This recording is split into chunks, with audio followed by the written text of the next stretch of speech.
Diccionario Bíblico Hablado, una producción de Big Music Enterprise. Bienvenidos. Canciller, título de un oficial real del gobierno persa que vivía en Samaria y ayudaba a administrar la provincia persa después de que Persia obtuviera control sobre Palestina.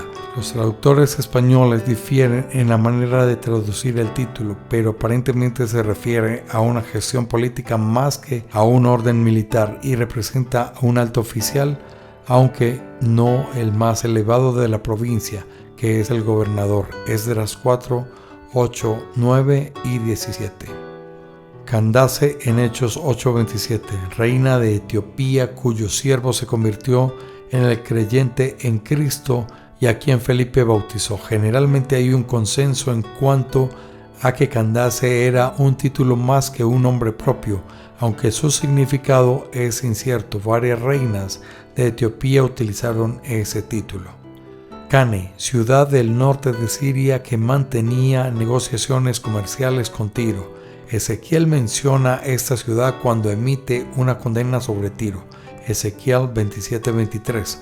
Puede además ser una variante en la forma de escribir Calne o una ciudad llamada Canu, que aparece en documentos asirios.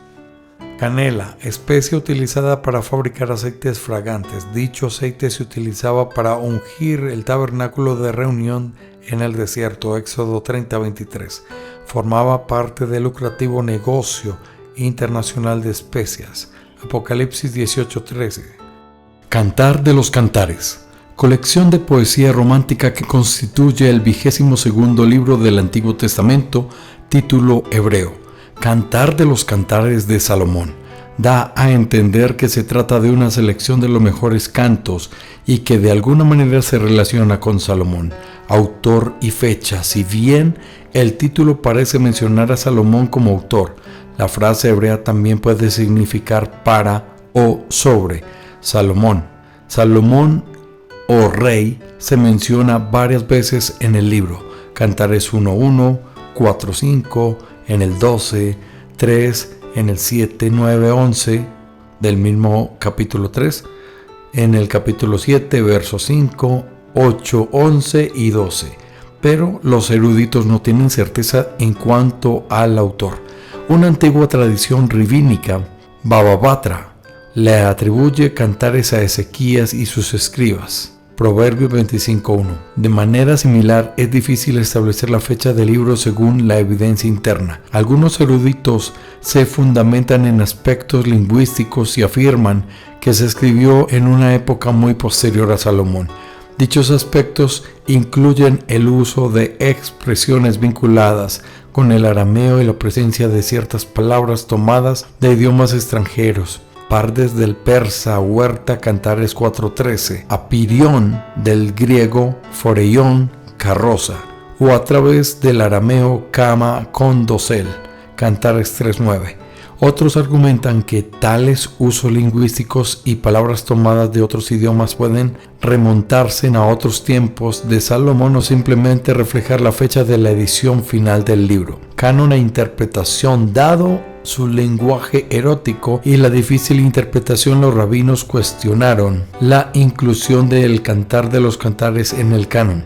La solución positiva de este debate se refleja en la famosa declaración del rabino Akiva: el mundo entero no vale lo que vale el día en que el Cantar de los Cantares le fue dado a Israel. Todas estas escrituras son santas, pero el Cantar de los Cantares es el lugar santísimo. El problema de la inclusión del libro en el canon y de su interpretación están estrechamente vinculados por la influencia de un punto de vista griego que denigra el cuerpo y con la pérdida de una visión bíblica sobre la creación del cuerpo y el amor humano como cosas buenas. Muchos intérpretes se sintieron obligados a considerar que Cantares es una alegoría del amor sagrado entre Dios e Israel, entre Cristo y la Iglesia o entre Cristo y el alma. Con pocas excepciones, la perspectiva alegórica de Cantares ha prevalecido durante la mayor parte de la historia de la Iglesia. En el periodo moderno, la mayoría de los eruditos han retomado una lectura literal del libro. Sin embargo, el conflicto permanece aún en cuanto al sentido literal del texto. Algunos comparan poemas egipcios y mesopotámicos y consideran que Cantar de los Cantares es una simple colección secular de canciones de amor. Otro enfoque intenta verlo como una adaptación de rituales paganos para la fertilidad. Este enfoque es en realidad una lectura alegórica moderna. Otros consideran Cantares como una obra dramática donde el amor puro de la doncella sulamita y su pastor prevalece más allá del intento desalmado de Salomón de llevar a la muchacha a su harén. Este enfoque trata de explicar el cambio de interlocutores de los diversos diálogos del libro. En la lengua hebrea y en las españolas, esto se manifiesta en los cambios gramaticales de género y números. Un enfoque reciente y prometedor tiene en cuenta los paralelismos con la poesía romántica egipcia, pero muestra que Cantares expresa una perspectiva bíblica única sobre el amor sexual. Si bien está formado por una cantidad de poemas más breves, se encuentra unificado por patrones de diálogo, repeticiones, uso de eslóganes y, sobre todo, por una visión coherente del amor, al igual que Génesis 2, 23 al 25. Cantares celebra el regalo divino del amor físico entre el hombre y la mujer. Aquí se muestra la sabiduría y la generosidad del Creador. Por lo tanto, es mejor interpretar Cantares como un ejemplo de poesía de la literatura sapiensal israelita. Proverbios 5, 15 al 20. Así como muchos salmos alaban a Dios y además son didácticos, el propósito principal de Cantares es celebrar más que instruir. Aún así, este libro se puede percibir la sabiduría bíblica en cuanto al amor. Fuerte es el amor como la muerte, ni las muchas aguas pueden apagarlo. Si alguien ofreciera todas las riquezas a cambio del amor, solo conseguiría desprecio. Cantares 8 del 6 al 7. Nueva versión internacional. Además, hay una hora y un lugar exacto para el amor. Yo les ruego, mujeres de Jerusalén, que no desvelen ni molesten a mi amada hasta que ella quiera despertar. Cantares 3:5 de la Nueva Versión Internacional. En estos poemas el amor se describe su fuerza y esplendor, es su frescura y devoción hacia el ser querido. Ante nosotros se presenta todas las variedades del amor, momentos de unión y separación, del éxtasis y angustia, de anhelos y satisfacción. Por último, hay cierta validez que subsiste en la larga historia de la interpretación que vio el amor puro de Cantares en un reflejo de amor entre Dios y los seres humanos. Efesios 5 del 21 al 32, Cantares 3 del 6 al 11 y la tipología mesiánica de Salmos 45. Sin embargo, este paralelismo no debería forzarse al punto de alegorizar los detalles del poema. Cántaro, unidad de medida de líquido, Juan 2:6, aproximadamente 45 litros. Vasija fabricada generalmente de barro para acarrear agua, aunque algunas se hacían de piedra. Juan 2:6. El agua se guardaba en grandes cántaros. Primera de Reyes 18:33, Juan 2:6. Una mujer podía cargar recipientes más pequeños sobre los hombros. Juan 4:28. Las jarras más chicas se utilizaban para verter agua. Lucas 22:10, Jeremías 19. El agua también se transportaba en pieles de animales. Cantera, área de tierra donde se extraían piedras para la construcción de diversos objetos e edificios. La piedra útil yacía cerca de la superficie. En la mayoría de los lugares se cortaba del estrato, quebrando las rocas en la dirección de las grietas. Evidentemente, la tarea de cortar estas piedras era una labor peligrosa. Eclesiastés 10:9. El término hebreo pesalim por lo general se refiere a las imágenes de las deidades. Por lo tanto, la mayoría de las traducciones modernas dicen dioses o piedras esculpidas.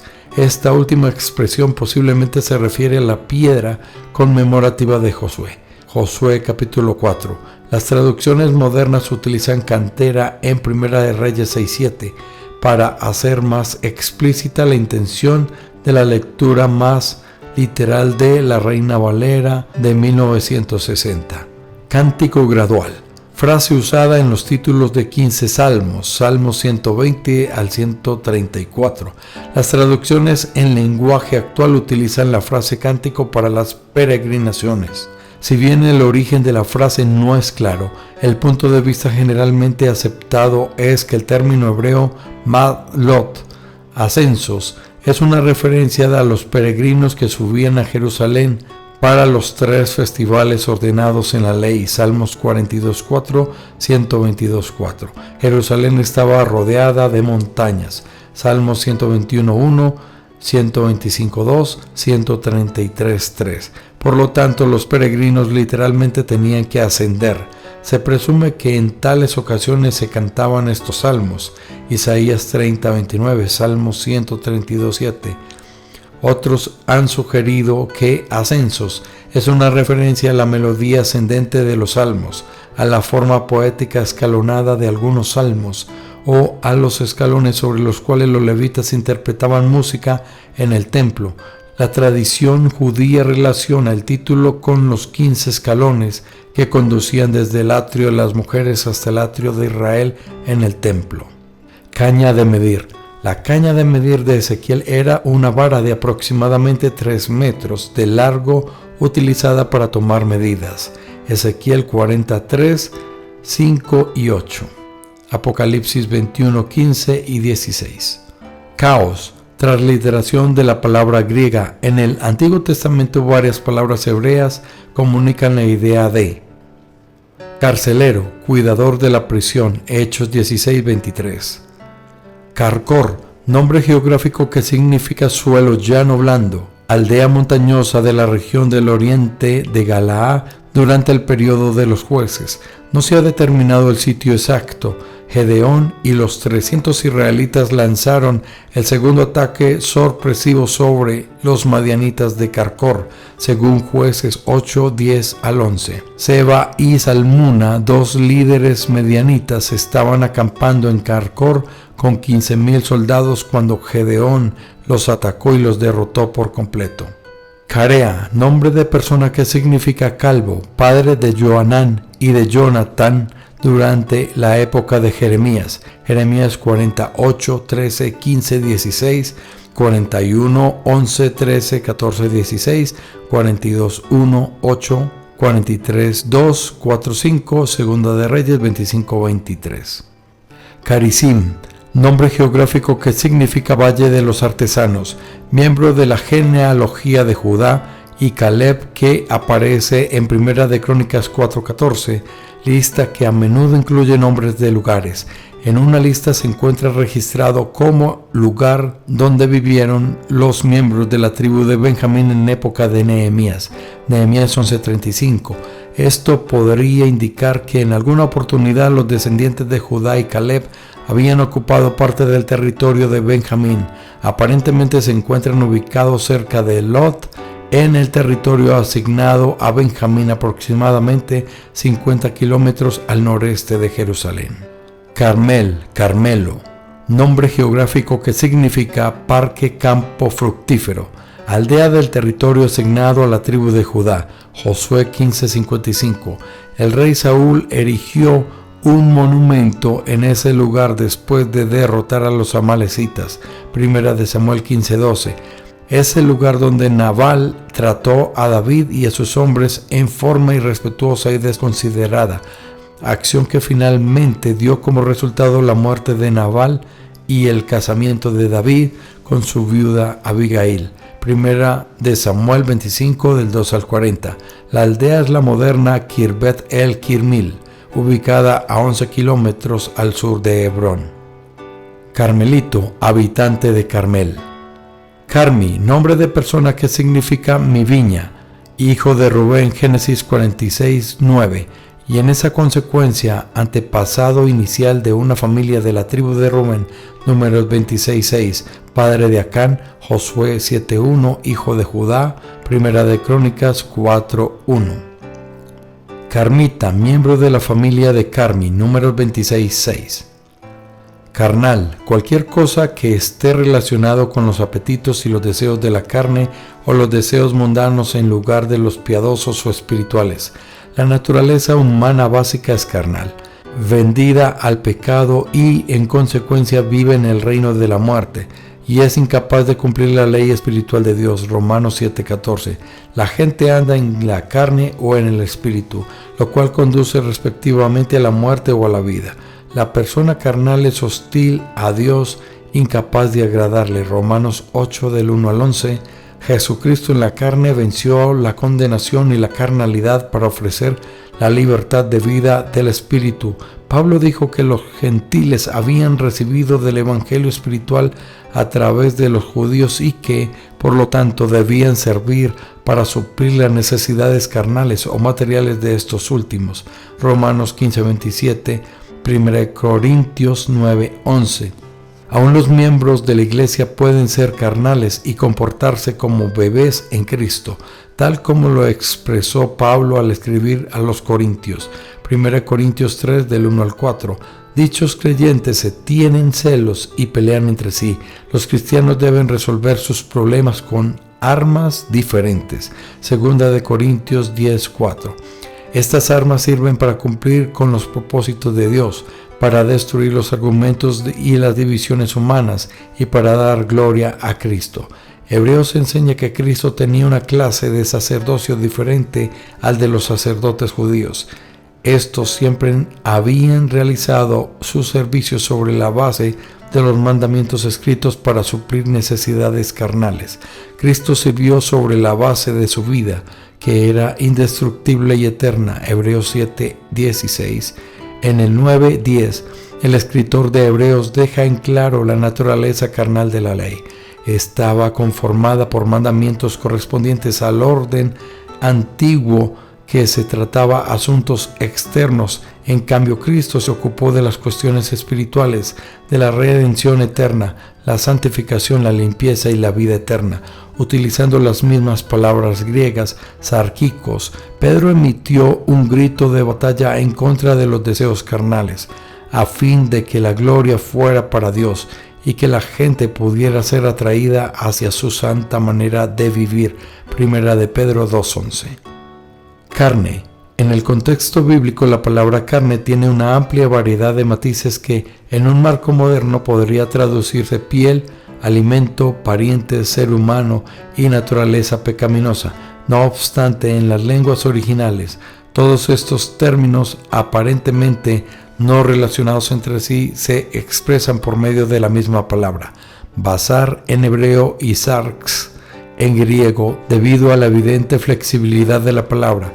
Cada uno de sus significados primarios se enumeran a continuación, seguido de una explicación y ejemplo bíblico. Carne como designación del cuerpo o partes del cuerpo. Carne con frecuencia alude a la piel o al cuerpo, todo lo que cubre el esqueleto de seres humanos y animales. Por ejemplo, en Salmos 119-121, carne describe claramente la totalidad del cuerpo cuando el salmista dice: mi carne se ha estremecido por temor de ti. Aunque el término se usa predominantemente para el cuerpo humano, también se puede referir al de los animales. Carne como designación para humanidad o parientes consanguíneos. A veces las escrituras usan carne como designación general a todo lo que tiene vida.